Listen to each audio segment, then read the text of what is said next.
Let me talk about sort of the two sub-markets that are very meaningful to us right now. We've talked about attritable weapon systems like drones. Even Elon Musk, a very smart guy, has said that the future wars will not be fought with the F-35. They're going to be fought with billions of drones. And that is absolutely what we're geared for. So if you're going to have billions of drones, you've got to have a pretty inexpensive navigation system on top of that drone. And in fact, the overall cost for that drone has to be such that if you send 100 out in battle and only 50 of them come back, the cost isn't a big concern. And so we're positioned superbly for that shift in the market. In terms of where the smart venture capital money is, Andreessen Horowitz is probably the best and most engaged company in both commercial and defense applications of these solutions we're talking about.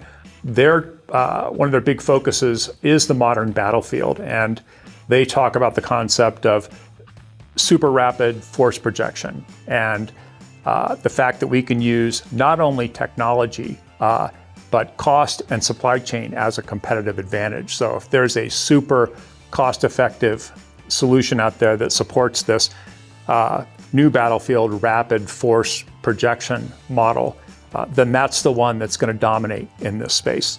In terms of how that's reflected in who the hot startups are, take a company like Anduril. Anduril's intent is to change the game on all of the traditional global systems integrators, the Raytheons, the Northrop Grummans of the world, who have tended not to be very, very nimble, not very agile, more about big cost plus contracts. And Anduril is about responding to that new battlefield strategy and creating something where new solutions can be developed quickly, designed quickly, built quickly, that can be deployed at massive scale for this increasingly fluid, modern attack surface and attack environment.